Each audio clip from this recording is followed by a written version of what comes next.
She didn't even look up from her phone when she said it.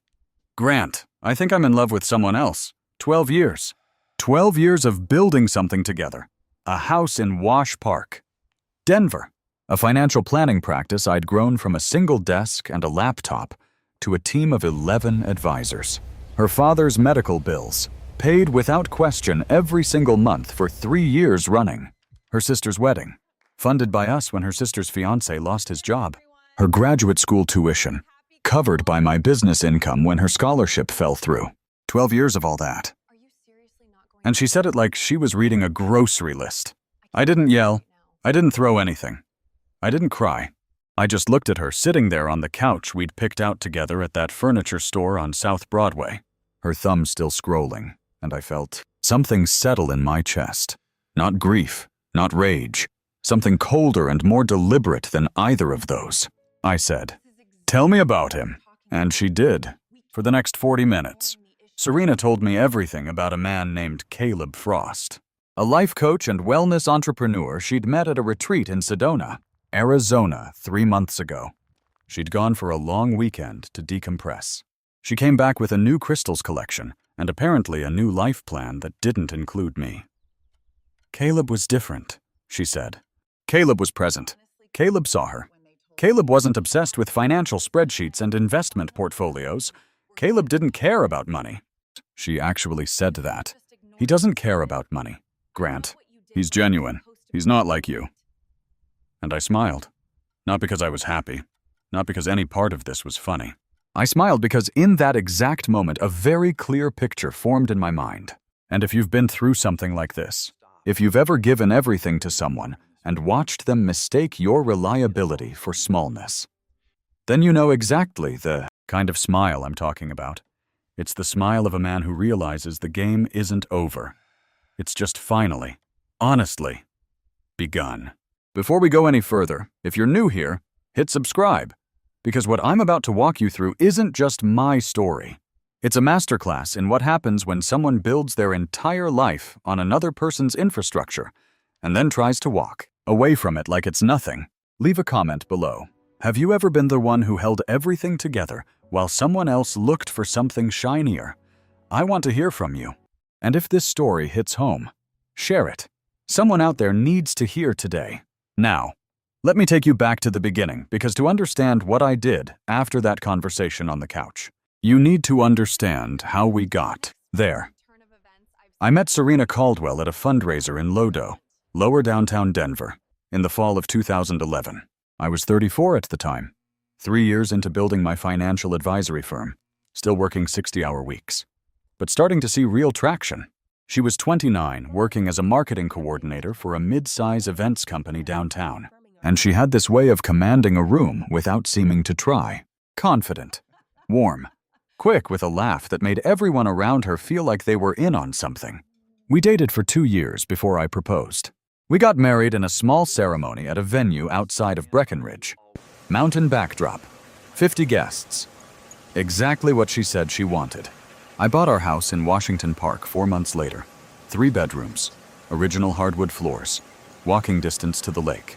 The neighborhood she had been pointing at in real estate since the first year we were together. I'm telling you this not to catalog my sacrifices. I'm telling you this because it matters for what came later. When someone decides to leave, they have a way of rewriting history. Everything you did becomes either invisible or evidence of your flaws. The house isn't romantic. It's suffocating. The financial stability isn't security, it's control. The reliability isn't love, it's emotional unavailability. Serena started rewriting things slowly about 18 months before the couch conversation. I can see it now with the clarity of hindsight. But in the moment, I kept explaining it away. She started going to a yoga studio on Colfax Avenue 3 mornings a week. Fine. She started spending more time with a new group of friends I'd never met. People she described as more aligned with her energy. She started reading books about authentic living and leaving them face down on the nightstand like statements. She stopped asking about my clients, about the business, about the things that had been our shared conversation for a decade. And then Sedona happened. She came back from that long weekend with sunburned shoulders, 3 new linen outfits, and a look in her eyes that told me, before she said a single word, that something had shifted. I just didn't know yet how far the shift had gone. For 3 months after Sedona, she was different. Not absent, actually more present in some ways. More conversational, more affectionate, which I understand now was guilt. The affection of someone who is preparing to leave. Trying to make peace with themselves before they do the thing they've already decided to do. And then on a Tuesday night in late October, she sat down on the couch, picked up her phone, and said, "Grant, I think I'm in love with, someone else." I asked about Caleb Frost calmly. I listened. I asked follow-up questions the way I would in a client meeting, when someone gives me information I need to process before I respond. Where did he live? Boulder. What did he actually do coaching and retreats, mostly online? How long had this been going on? We haven't done anything physical. We talk every day. Every day for 3 months. I did the math on that in real time and kept my face completely still. She said she didn't want to hurt me. She said she'd always love me. She said she thought maybe we'd grown in different directions. She said she felt like she was finally discovering who she really was. I nodded. I said I needed some time to think. She looked almost disappointed, like she'd expected more of a reaction, like the explosion she'd been bracing for hadn't come. And now she wasn't sure what to do with the silence. I went to my home office, closed the door, and sat at my desk for about 45 minutes just thinking. I'm a financial advisor. My entire profession is built on one skill: seeing the full picture before you make a move. You don't react to market volatility.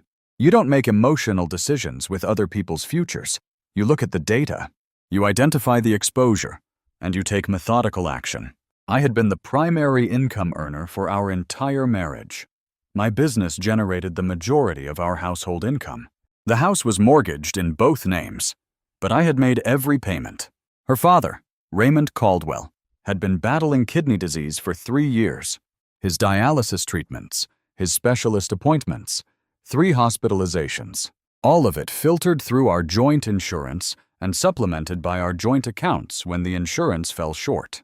Serena's car was financed under a credit line connected to our shared financial infrastructure. Her personal credit cards, 2 of them, were linked to accounts I had co-signed. She wanted to leave me for a man in Boulder who didn't care about money. I picked up my phone and opened my contacts. I texted my attorney, Daniel Reyes, at his personal number. Daniel had been my business attorney for 6 years. He knew my finances better than most people know their own. The text read, "Need to talk tomorrow morning. Early. It's personal. Need to discuss separation of joint financial exposure. All of it." He responded within 10 minutes. "I'll be at the office at 7 o'clock. Come then." Then I texted my financial manager, Philip Donahue, who handled the account separate from my practice. "I need to review the structure of all joint accounts, credit lines, and shared obligations tomorrow afternoon." I set my phone face down on the desk. Then I went back to the living room, sat down across from Serena, and said, "I think we should talk to a couples counselor before either of us makes any decisions. I'd like to give this a real chance."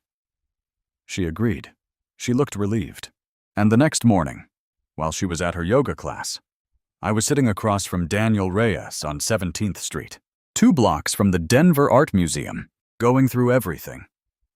Daniel listened to all of it without interruption. When I finished, he leaned back in his chair and looked at me the way experienced attorneys look at you when they're calibrating how honest to be.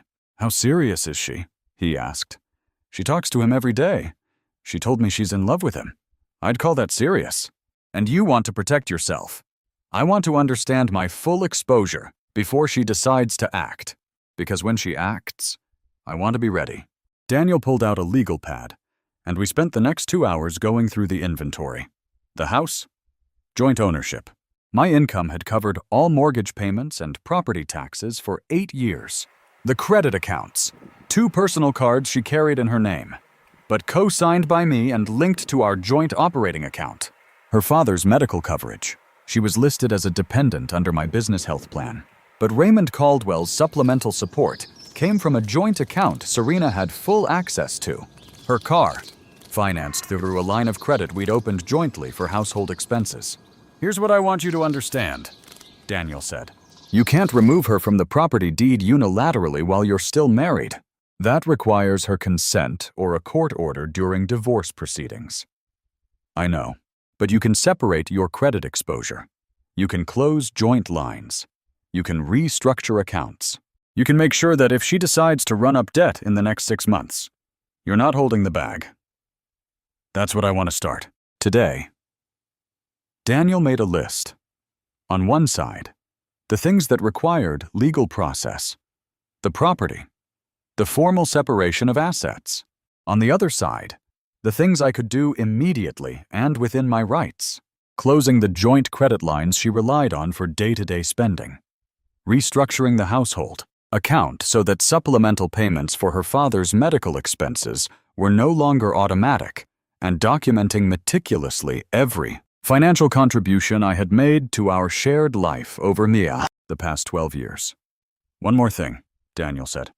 Her father's medical bills. Is she expecting that to continue? She's never once mentioned it as something she manages. It comes out of our account automatically. I'm not even sure she knows the amounts. Daniel wrote something on his pad and circled it. That, he said, is going to be a very interesting conversation. In the weeks that followed the couch conversation, Serena and I went to 3 sessions with a couples counselor named Dr. Patricia Wang, who had an office near Cherry Creek. I wasn't going because I believed it would save the marriage. I was going because I wanted Serena to believe I was trying, and because I wanted a professional record of the state of our relationship that was separate from anything she or her attorney might later construct. Meanwhile, I was building my documentation with the precision I bring to complex financial portfolios. Every mortgage payment organized by date, every tax return, every statement from the years I'd covered her graduate school tuition, the receipts for Raymond Caldwell's hospitalizations, the insurance statements, the credit card balances I'd paid down when she'd overspent, 12 years of financial history cataloged and organized. At the same time, I was listening, not aggressively, just paying attention in the way I should have been paying attention for the past 18 months. Serena began talking about Caleb with less caution as the weeks passed. She'd mentioned things he'd said, ideas he had about financial minimalism and living intentionally. He believed that modern people were enslaved to their mortgages and their careers. He thought real freedom was living lightly, without the weight of accumulated obligations. Living lightly. I thought about Raymond Caldwell in his dialysis chair 3 times a week at the Swedish Medical Center on East Hampton. I thought about the monthly statements. I thought about what living lightly was going to look like for a man with kidney disease when his daughter's ex-husband was no longer subsidizing his treatment. I didn't say any of that to Serena. I just listened. One afternoon, coming home from a session with Dr. Wang, Serena said something that crystallized everything. I feel like you've always seen me as a dependent, she said. Like I'm part of your financial portfolio. Something to be managed. I pulled into the driveway of our house in Wash Park and turned off the engine. I looked at the house for a moment. The garden she'd planted along the front walkway. The porch furniture we'd bought together. The window in the upstairs bedroom where she'd set up her little reading nook. I've never seen you as a dependent, I said. I've seen you as my partner. But I think we may have very different ideas of what that means. She didn't respond. She got out of the car and went inside. I sat in the driveway for another few minutes. Then I texted Philip Donahue. Begin the account restructuring we discussed. Start with the credit lines. Serena found out about the credit lines on a Thursday's day. She'd gone to use one of the cards. The one she used for personal expenses. Clothing. The yoga studio membership. The occasional dinner with friends. And it had been declined. She called me while I was in a client meeting. I let it go to voicemail. When I called back an hour later, her voice was a pitch I hadn't heard before. Not quite anger. Something closer to shock. My card was declined. Grant. What's happening? I closed the joint line it was connected to, I said. I should have told you sooner. I'm restructuring our accounts given where things are between us. It seemed irresponsible to leave everything open-ended. Silence. You can't just do that. I can, actually. Those accounts are in my name. You were an authorized user. I didn't remove you without cause.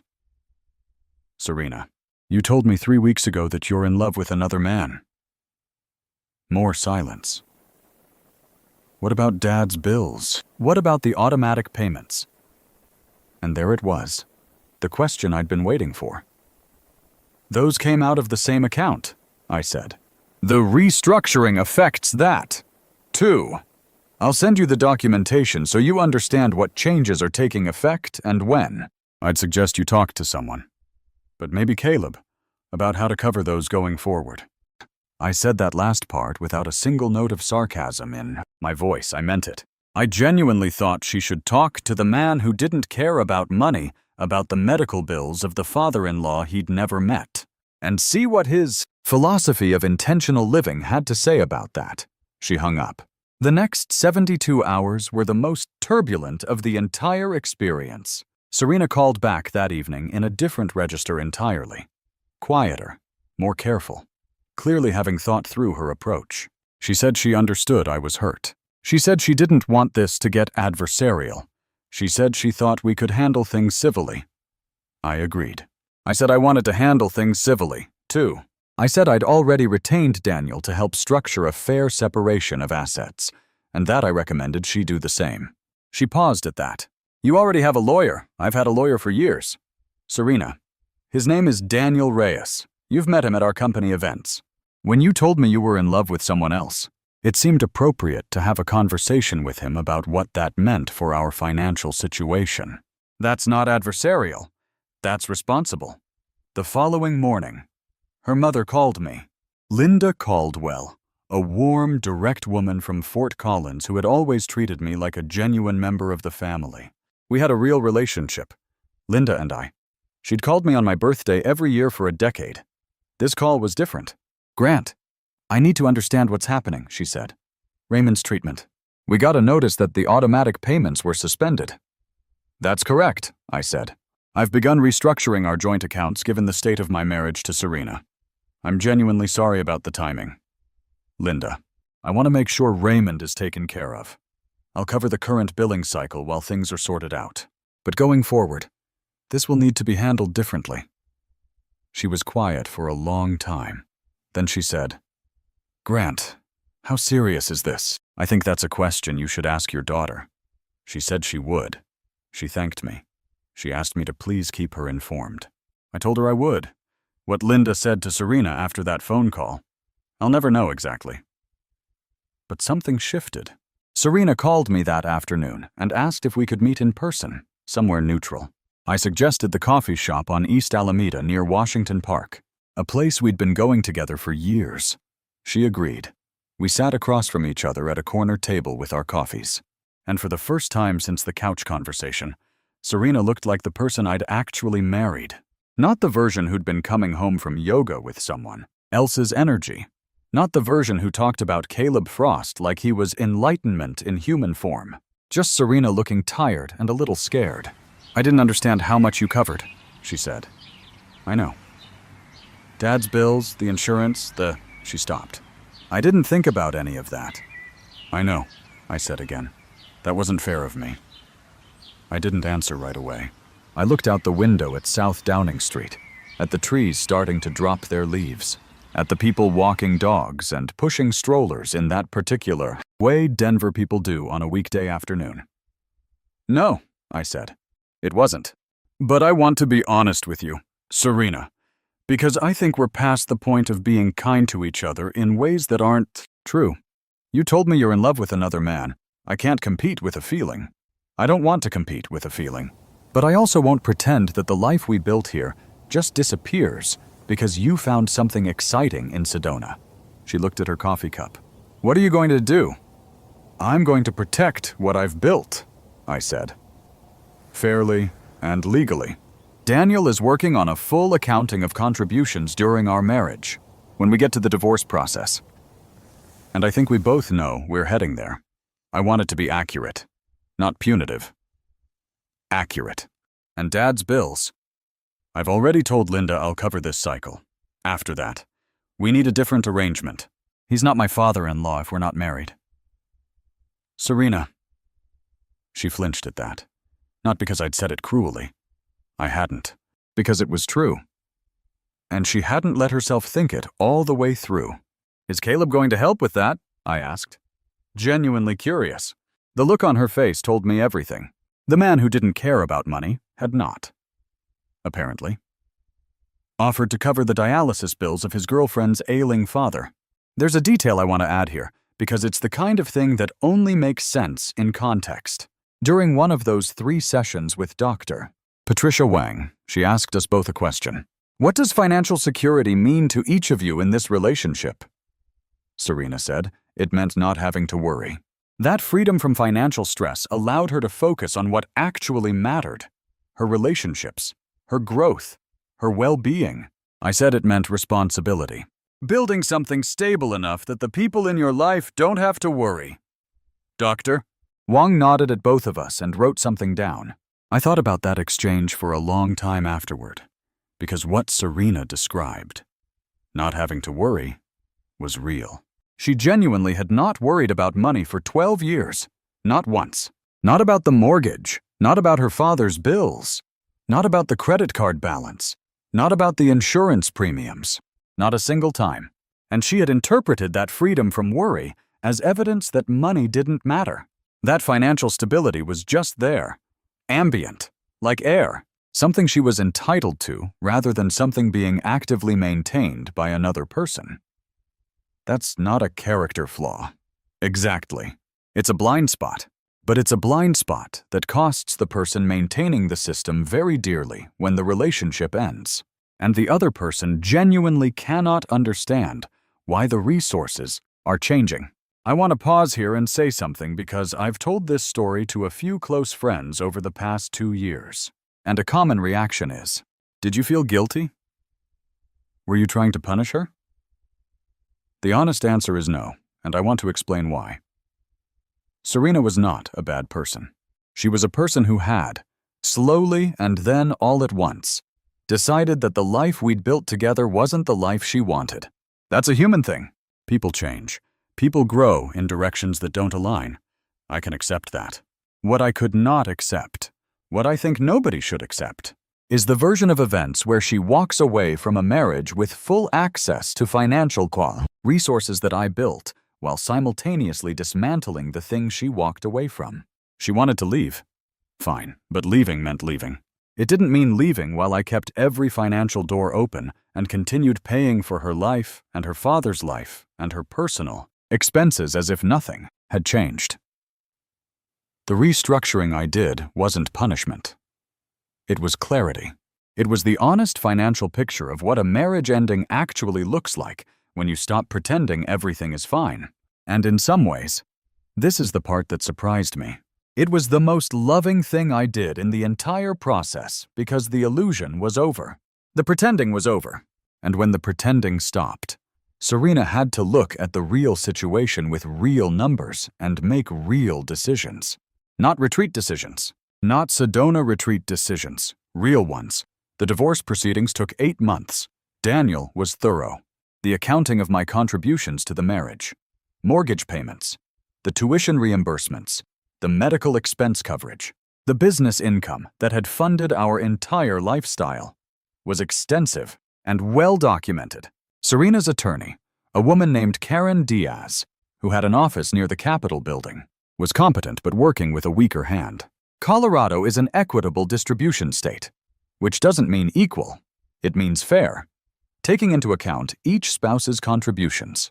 The documentation we'd built gave us a strong basis for arguing that my financial contributions to the marriage significantly outweighed Serena's, and that the house, in particular, should be handled accordingly. We settled outside of court. Serena would keep the house in Washington Park. It was her primary residence, and she'd lived there longer than anywhere else in her adult life, and I understood that. In exchange, she accepted a significantly reduced claim on my business assets and agreed to a structure around Raymond's ongoing medical support that was time-limited and tapering, transitioning the primary responsibility to a combination of Serena's own income and whatever support structure she was able to build. Going forward, she signed the papers on a cold morning in March at a conference table in Daniel's office on 17th Street. I shook Karen Diaz's hand. I nodded to Serena. She nodded back. We didn't hug. We didn't cry. We'd done our crying separately, in private, over the previous 8 months. I want to tell you about what happened with Caleb Frost, because the story doesn't end with the divorce papers. Serena had moved out of our house during the proceedings and was living in a rental in the Highlands neighborhood north of downtown. Caleb was still in Boulder. They were, as far as I understood, still together, though she never mentioned him directly during the legal process.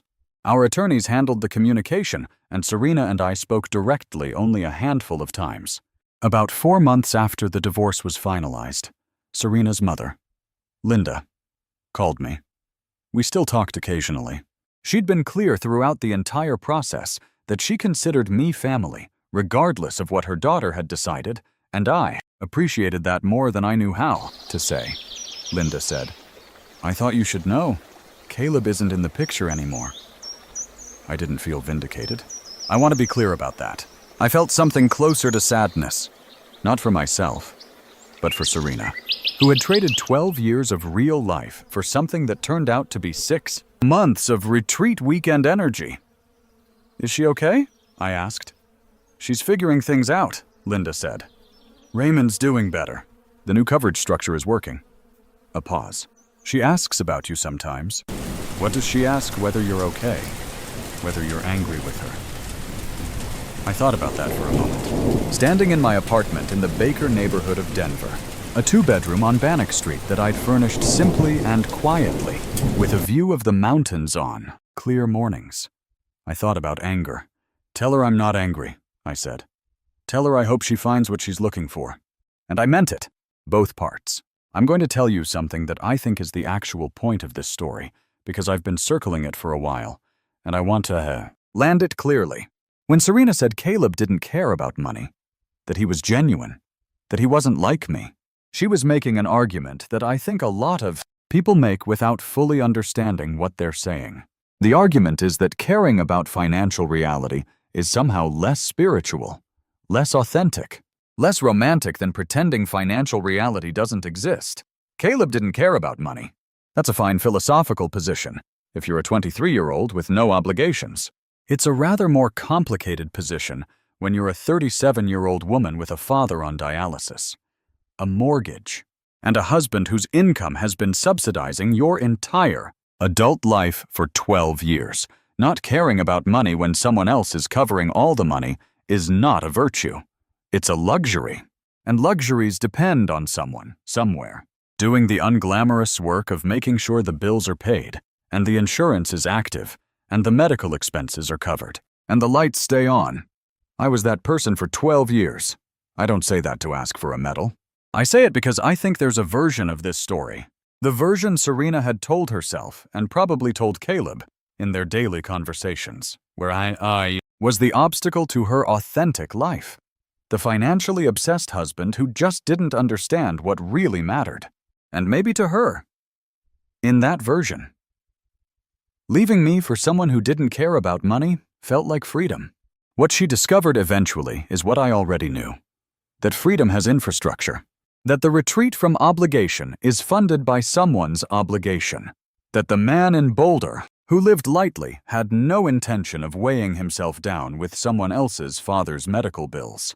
I don't tell you this to be harsh about her. I tell you this because I think it's important. The most dangerous lie in a marriage isn't infidelity. It's the story you tell yourself about who is responsible for what. Because when that story falls apart, when the credit line is closed, and the automatic payment is suspended, and the phone call from mom comes in, you find out very quickly what was real and what was philosophy. 2 years after the divorce, I am sitting in my apartment on Bannock Street writing this up, and I want to give you the honest picture of where things stand. My practice is doing well. We moved to a larger office on 16th Street Mall last spring. 11 advisors, a full operations team, a client base that grew 30% in the last fiscal year. I work hard. I still work hard. That's who I am. I've been on a handful of dates. Nothing serious yet. I'm in no rush. After 12 years of building a life with someone, I'm finding it genuinely useful to spend some time understanding what I actually want from the next chapter, without the noise of a relationship that had stopped working. Raymond Caldwell is still alive. The new coverage structure is holding. I donated to a kidney disease foundation last year in his name. Anonymously. I don't know if Serena knows. I think about her sometimes. Not with bitterness, just with the particular feeling you get when you look back at something that was real and complicated and ultimately not meant to last. 12 years is not nothing. The house in Washington Park is not nothing. The garden along the front walkway is not nothing. But you cannot build a life on someone's version of you that was never quite accurate. And when someone decides you are the obstacle to their authentic self, the kindest thing you can do for both of you is stop being in the way. She wanted to find herself. I hope she did. I found myself in the process, too. Turns out the man who kept all the spreadsheets and paid all the bills and asked the practical questions that nobody else wanted to ask was never the villain of the story. He was just the one doing the work that made the story possible. And when I stopped doing that work for someone who didn't see it, I redirected it toward building something of my own. That, I think, is the ending worth telling.